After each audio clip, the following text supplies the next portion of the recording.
CHRISMINTZ. I want to thank everyone for coming out in this most difficult time. We'll introduce to you Dr. Austin Rammell. He's our lead pastor. He's spelled AUSTINRAMMELL.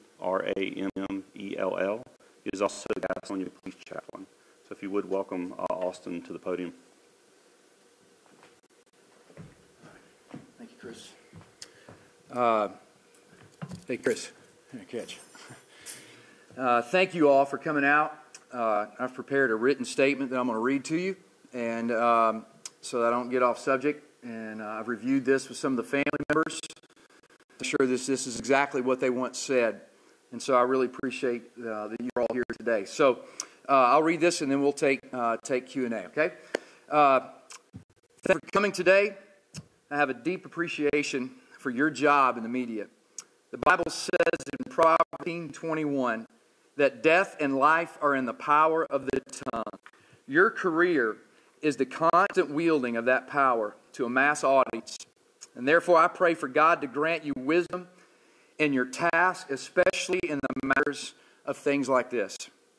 I want to begin by stating with absolute clarity that the family and the rest of this church firmly believe that Kate's self and Amanda's self are basking in the glory of heaven.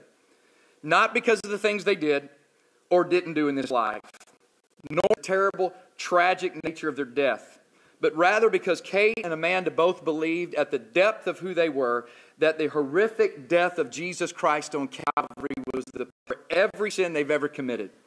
They and the rest of the family believe at the core of their being the words that just yesterday in this room we all studied and we all prayed about themselves right there as we went through this. Listen to these words. Titus chapter 3, verse 4 through 7. But when the goodness and loving kindness of our God and our Savior appeared, He saved us, not because of our works and by righteousness, but according to His own mercy by the washing of regeneration and renewal of the Holy Spirit, whom He poured out on us richly through Jesus Christ our Savior, so that being justified by His grace, we might become heirs according to the hope of eternal life. So we're all grieving deeply, painfully, totally confused, totally incapable of understanding this. But we are still grieving as those who have hope. A hope that is beyond and a hope that is above. A hope that is not wishful thinking, but rather that confidently believes we have a risen Savior who has promised to not only for us, but He's coming back for us. In the coming days, weeks, months, and for however long it takes, we're going to cry together, we're going to laugh together, and we're going to live together because He lives. The doctrine of this church and this family. So with that, let me update you on the living. I'm going to walk through each person involved. Number one, Kate's self, who was engaged to Officer Alex Burns of the Gastonia Police Department, where I serve as chaplain. Kate was killed. I spent a few hours with Alex last night in his home. He's grieving as expected. He was sitting beside his fiancée, and then suddenly she was gone. Alex has said he does not wish to speak to the media. His family, his friends, this church, and the Gastonia Police Department is surrounding him, and he is engaged at that at a very healthy level and has asked that that be the end of that.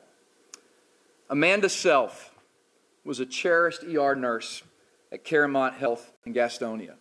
There's a lot of staff at that hospital that are grieving right now.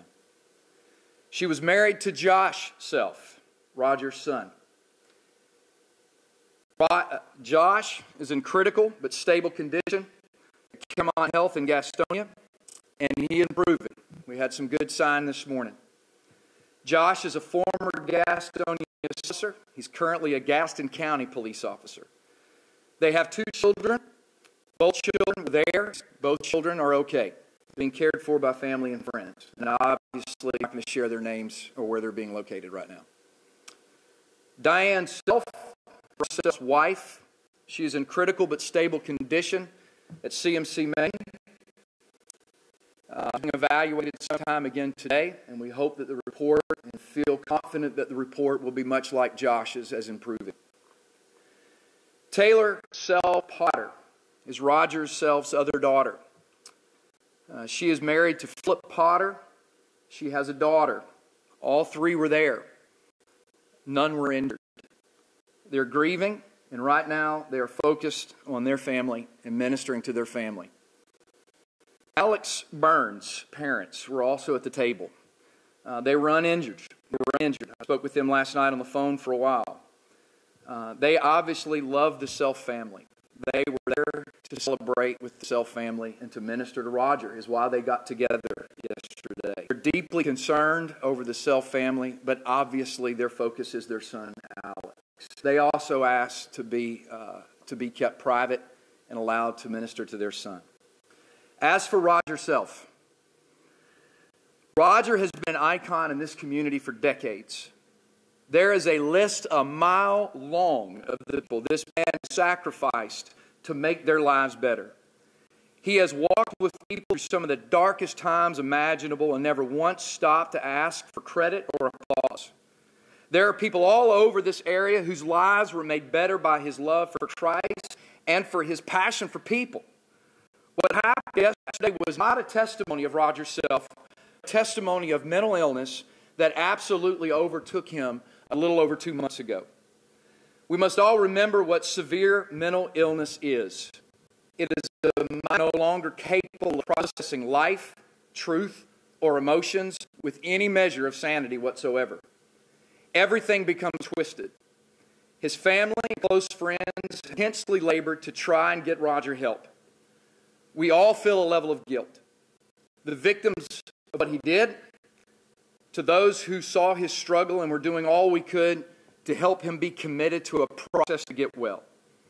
At the end of the day, we were all unable to help our friend, and the result was his mental state carried him to an act that the Roger self we have all known would have without hesitation called absolutely insane and evil. Roger deeply loved. He deeply loved his family. He deeply loved the daughter he killed. He deeply loved the daughter-in-law he killed. He loved. Roger spent as much time trying to help the people that he investigated and busted as he did investigating to bust them. Mental illness is real. And yesterday we saw another absolutely horrifying testimony of that reality. In the days ahead, the family hopes to get clarity over what happened to their beloved husband, father, grandfather, brother, nephew, and father-in-law. The man you're seeing a picture of is not the man that any of us has ever known until a few months ago. As far as Roger's business, Southeastern Loss Management, Roger had asked close trusted friends to help him transition. He was aware that he'd got to a place he could no longer serve his customers and was working with the team to figure out a pathway forward. Blake Harris is here. He was a part of that team. He's over to my left. And when we ask for questions, if you have questions related to business, I'd be happy to respond to those. I pray we as a society can finally get serious about mental health. I stand guilty. I throw no stones. But at some point, we have to be committed to end the debates and political posturing and finally get serious about this issue. Finally, to venture and the many in and around Gaston County and beyond who are broken as this family is broken. It is not our job in this life to explain what happened. It is our job to live. Living right now means we must hurt, we must grieve, we must wonder, and second guess, knowing at the end of the day we cannot explain, we cannot fix, but we can live. We can believe in the one who gave his son to give us hope beyond the deepest pain of this life. The God of our salvation, the God of our eternity, the God who loves us to the deep, darkest place, who sent his son to demonstrate the absolute worthiness of living our lives to surrender to him, has called us to live. And we're going to learn to live. Thank you for your time here today. I'll be happy to field any questions you have. And if there's related to the business, Blake, I'll point over to you. So with that, I'll just sweep across. Yes, ma'am. Have you been with the family through the process of Roger's mental illness, and what has that been like going on? Yes. So about 2.5 months ago is when he began to get very honest about the situation. His wife, Diane, reached out to me He reached out to me, among some others. He reached out to Blake Harris, who's sitting here. He reached out to Commissioner Tracy Philbeck. I believe some of you spoke with him. And others in his life that he could trust. And we immediately began to surround him and try to point him towards help. And that's where I began to find out how hard that is. Finding actual help for mental illness is a task of itself. If I break a leg, I go to the ER. If I've got a temperature, my stomach hurts, and I think I got the flu, I call my family doctor. But who do you call when you wake up every morning and you feel like somebody has a gun to your head and they're going to squeeze the trigger? Who do you call when you wake up every morning and you feel like everybody in your family died, but you don't know why you feel that way? That's a question we've got to answer. It's a question I don't know the answers to very well, and I've got to get better. But yes, it's around him and point him towards psychiatrists to get involved with. Were those some of his questions? Yes, that were some of his questions. But the irony of mental illness is it gets you to a place where you don't think logically anymore. And so those who meant well, who gave him horrible ideas, were just as valuable to him as those who've actually been through this. There's some people in our church who've been through this very thing and have come out the other side, experienced healing. Doctors have gone through counseling, and we're able to get around Roger. Some of those men in our church, so I'll obviously keep their names confidential. But we're walking with him and sharing these things with him. So you had very rational advice. You had those who have some professional degrees to bring advice. I'm not a psychiatrist, but through my training, learned to point people in the directions and when to do that. And so I began to do that. And then you had those who just meant well. But to him, all advice was the same. And so it became an incredibly confusing thing for him. And the lack of a defined system in our culture of what do you do just compounds that. I'll go right here and I'll come to you. Uh-huh. Was there any sort of diagnosis given to him ever? And then the other thing is just intervention. I know you said yesterday that the family was trying to reach out to him. Can you go in any more detail? What may have led up to all of this? Yeah, the only diagnosis that we can share is obvious. He was suffering from severe depression and severe anxiety. And by severe, I mean severe. This wasn't your normal, what you and I would go through when something bad happened in our life. This was severe, and it was a roller coaster. And in the last days, it went from bad to really bad. And Diane began to reach out. I was on the phone with Roger Saturday afternoon talking, and texting back and forth Saturday night, Sunday morning, saw him here Sunday morning, and so everybody was engaged. And your second question related to... Was there some sort of intervention going on yesterday at the restaurant? No. So yeah, the record needs to be straight on that. There's a lot of confusion. That was actually set up by Kate to just have a good time with her dad. And she wanted to have all the family to have a good time with her dad. And so Kate made a reservation. There's some rumor that Roger reserved it and had some kill his family. That is not at all what happened. They left church. Kate all this out with some of her family. And as a family, they even had his fiance and his family was there to eat and have a great time after church. They went there talking about the sermon, I'm sure, saying it was too long or something, and it's a preacher. About the sermon and the music and what they learned, and they were laughing, and they had ordered their drinks, and they had some appetizers. And Roger got up, and he had been kind of himself at this point. His normal self was not Roger, but it had become the norm for the last 2.5 months. So there was nothing to think otherwise. Some of them thought he's probably just going to leave and come back. He'd get really anxious around people. And so they began noticing his car out in the parking lot had circled, and the next thing you know, he came through the window. So there was zero. I think those of us, anybody that knows somebody dealing with depression, you're not surprised if suicide becomes a thing. Not in a million years would anybody that knows Roger yourself ever have imagined that he would do this. And I think, again, that shows us what mental illness does. This is the opposite of who this man is. It's the opposite of what he is known for in this community. I can walk you across the street to the hood, and he's respected there. I can take you down the road to the businesses, and he's respected there. I can take you to the trailer parks. He's respected there. I can take you into subdivisions, and he's respected there. He was a police officer for a few years in the city of Gastonia. I think it was 2 years. Then he went into the private sector, worked with Belk for a long time, and invented his own private investigative company that focused on corporate investigations. Was there an event 2.5 months ago, or was there anything that... It was a leak out, you know. He wanted to connect as best he could to close friends and family, as anybody would. But the event was numerous. It was many of us who began to call, follow up, how you doing, inside the house.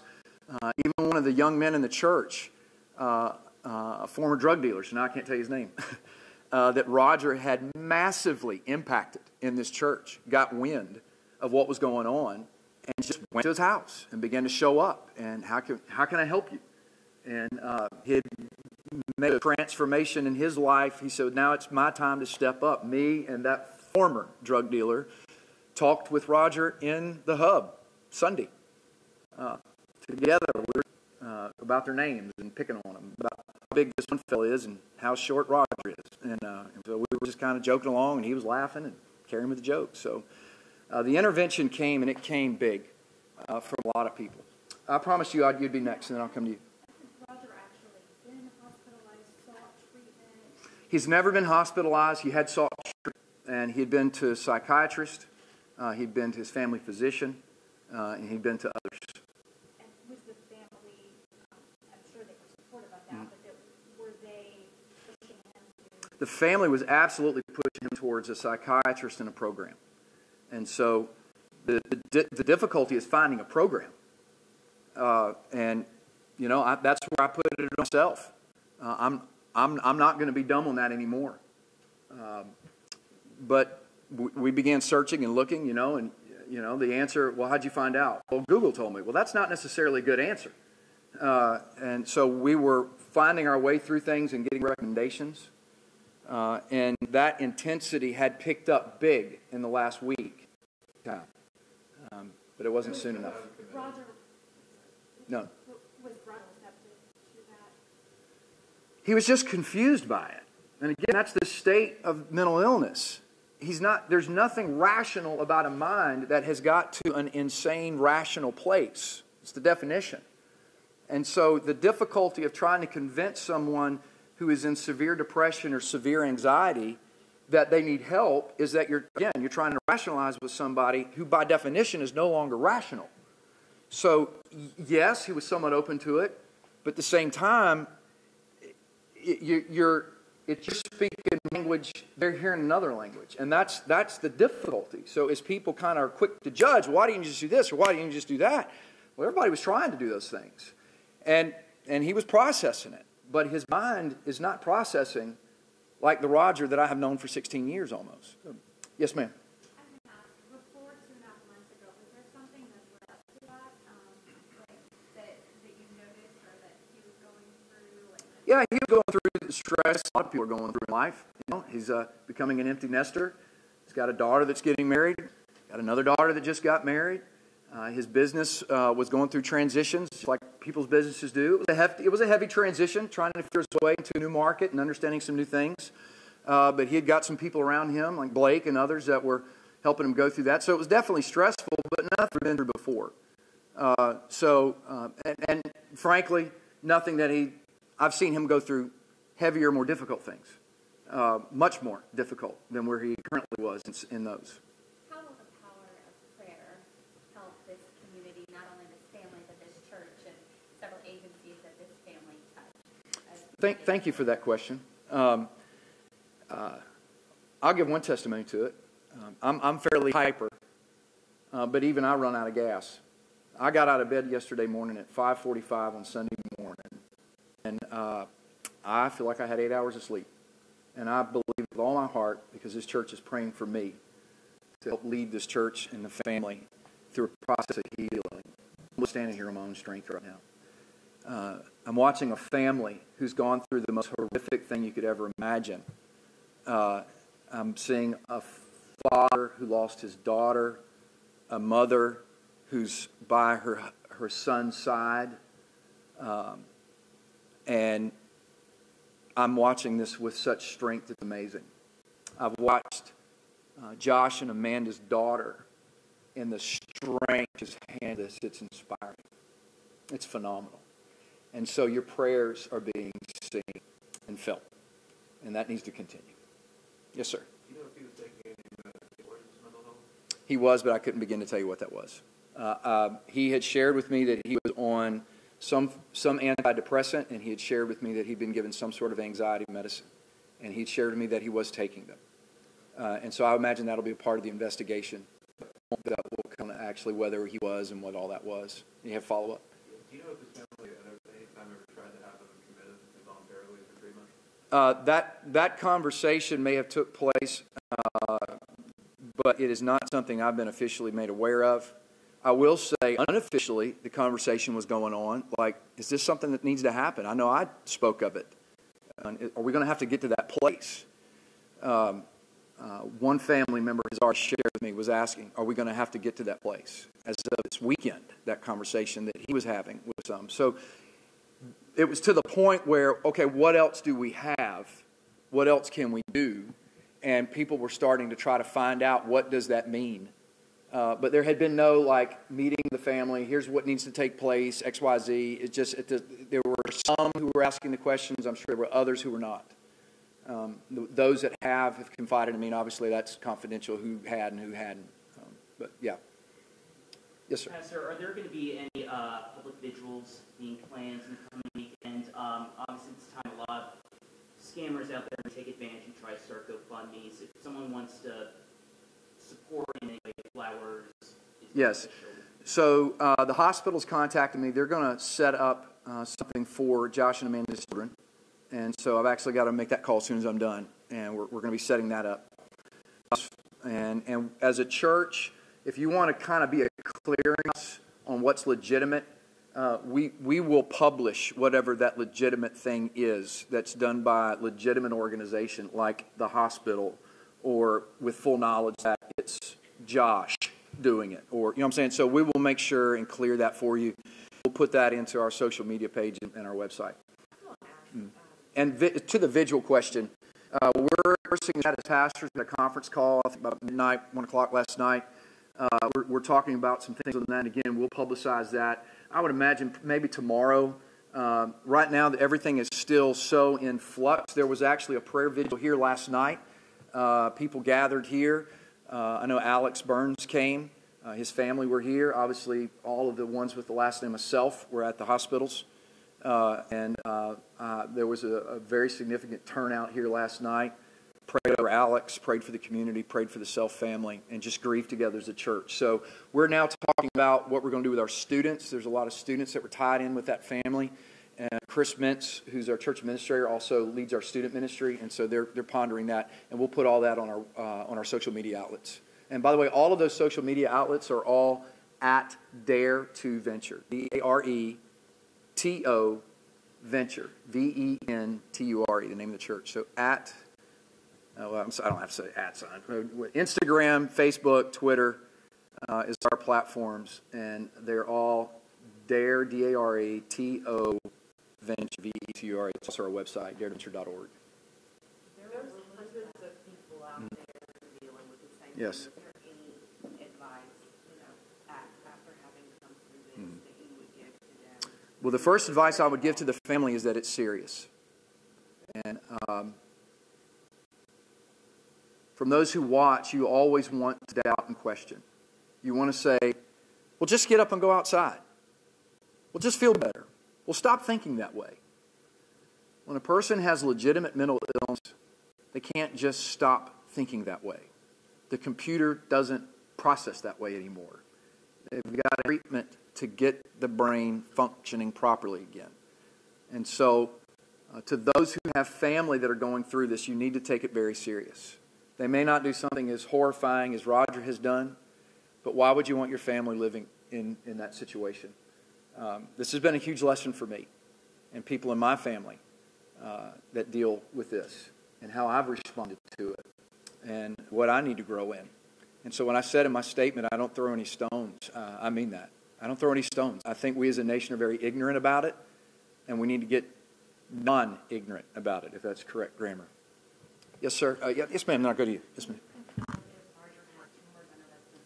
No. He's never said anything of the such about tumors. None of the family's ever heard of such a thing. If it turns out he does, that'll be as much news to him as it is to us. And then the second part, there was also rumor that family took precautions with guns away from him in his house. Yeah, those are not rumors. He actually asked Josh to do that. So 2.5 months ago, realizing he was struggling with depression and it was in the early stage, and being smart enough to understand, he's been people and a part of lives for a long, long time, and he started realizing, hey, this ain't right how I'm feeling, and so he called Josh. That was the night that it really just kind of came out to the full force when he said, I need y'all to take these guns, and that ramped it all up to, oh, he's serious. And I actually went around that night, me and my wife, and I think we stayed probably 3 hours that night at their house with him and Diane, trying to encourage him along a process of getting with a psychiatrist, taking this seriously, and of which he was. At this point, he at least acknowledged it. At that level, was still not able to process really what it meant to go forward.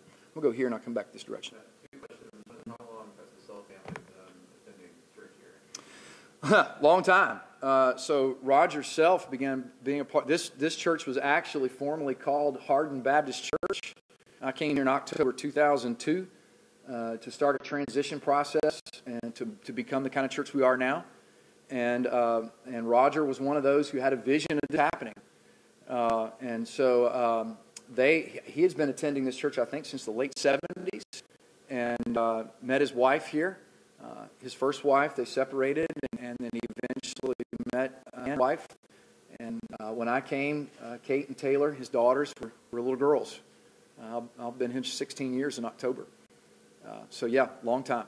And so when he served as the volunteer youth pastor here back in the 80s and 90s. And there were hundreds and hundreds of students that came through this ministry back then. Many of them are adults now in our community doing all kinds of things that are just distraught. They can't even grasp that the man who had that kind of impact in their life did this. So there's a lot of people that just, it doesn't add up to the person they've known.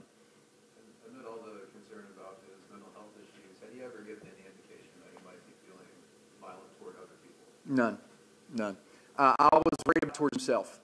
And when I was approached Sunday, Taylor was calling my wife to try to get us. Everything was going crazy at the restaurant at that point. We had just dismissed our 11 o'clock worship. I was out here in our lobby area greeting people, and my wife had been with me, and she noticed that Taylor had called, 20 times, and she carries Sing, so neither one of us have her phone. That'd be a little distracting, and so she came running to me, and honestly, the first thought that went through my mind when I saw my wife jogging across the building to me with a panicked look on her face was, oh no, Roger killed himself. I would have never imagined the words that came out of her mouth. My first response was anger.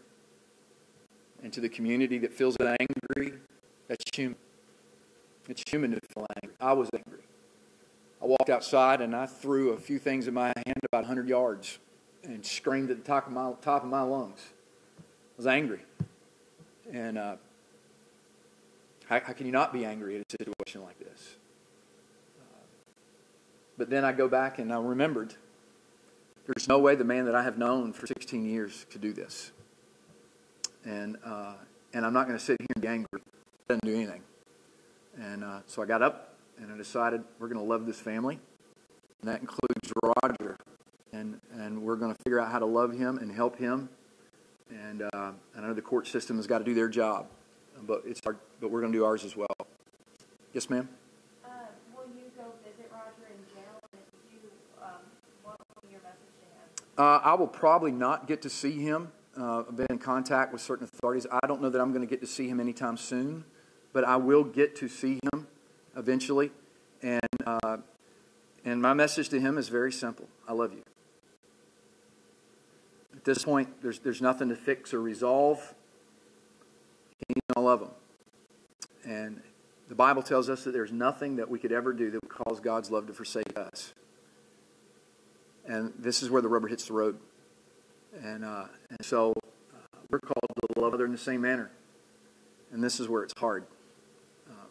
Because right now, I don't feel like I love them. I'm angry at them. But as I said, I also know that wasn't Roger. This is not a man who can process reality right at all.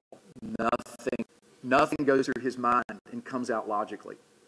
And the decision he made, although logical in his head, is obviously irrational at every level, except the level of severe mental illness. And so that's what I keep reminding myself of. And therefore, I have no right to not love him.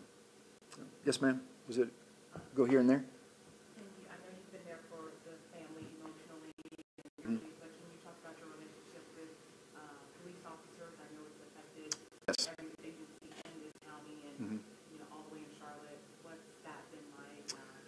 There is a camaraderie among those who protect us, and I'm glad they have it. And so that brotherhood and sisterhood that they have, it comes out. And so I've watched those officers do what we do in the street. As brokenhearted as they are, they're people who are here to serve. And those officers have stepped up and have been serving this family, myself, helping me serve that family, making sure I'm getting where I need to be. I'm trying to be in Gastonia and Charlotte and even out towards where Alex lives. And I mean, literally all over the place. And they're trying to get me there to... hey, can we pick up clothes for his daughter, kind of thing, So they're grieving, but they're grieving as officers do. They're doing their job, and they're putting their heads down, and they're keeping our county safe, and they're serving this family that's broken. And it should make you very proud of the people with that badge on every day to make sure that your streets are safe. Yes, ma'am.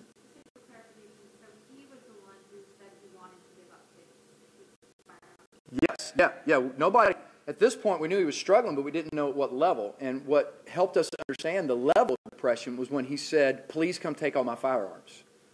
And so we were like, okay, this is serious. So yeah, that was totally Roger's suggestion. Well, that was in the beginning. And it began to progress. And it's going to be interesting as, Lock Bell and the detectives do their job to see what all was actually going. Because it's very possible that he was telling me that he's taken this and that and the other and look any of it. It's possible that things he was taking is what made it worse.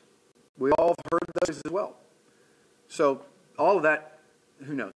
And as somebody who loves them, I want to know. Because I love them. And I want to know what happened. I know it can't change anything, but I want to know.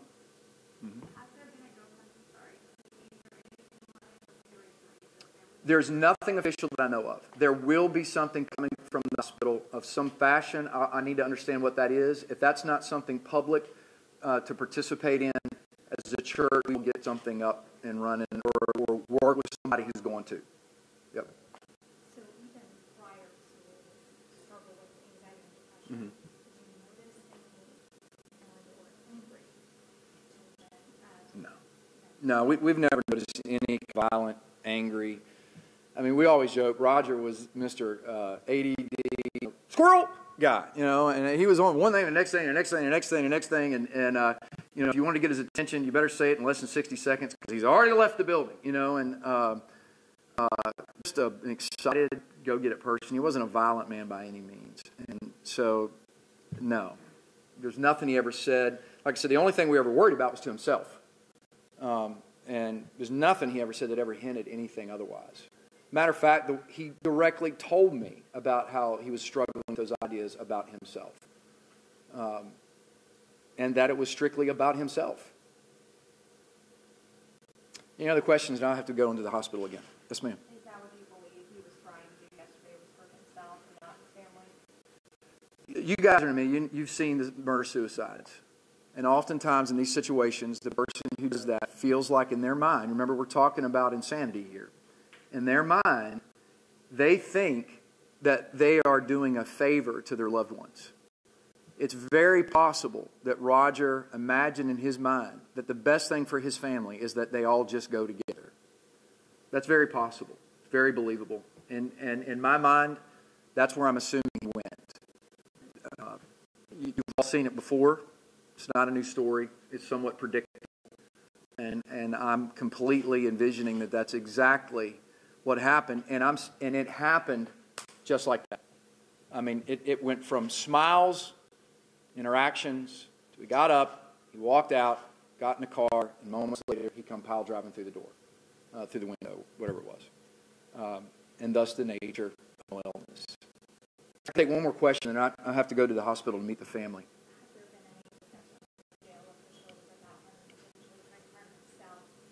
I did speak with the sheriff, and they're doing their job as I bragged about all the other agencies and the sheriffs make sure that the inmates are protected. And so they have took their standard that they do with someone that's in there like Roger. And those standard precautions are what we would hope would be done.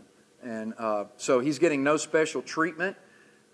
He's very well known throughout the county. He's highly respected throughout this county. But he's not receiving any special treatment. He's receiving what they would do with anybody else that would be there under those circumstances. So, hey, listen, thank you. We have an appointment with the doctor and the family, and I assured them I'd be there at noon. If y'all have any questions about the business side of it, Blake Harris will be there. I'm sure he'd be willing to entertain that.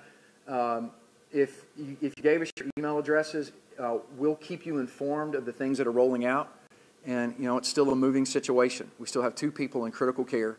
We think, how that works. So we're thankful that they're stable, but they're still in critical care. So we'll keep you up to speed on that. And thank you so much for being willing to carry this story. It's going to help this community grieve, church grieve, and that family grieve to know that the truth is actually getting out about their father in the situation. Kind of beat back all the lies. So thank you very much.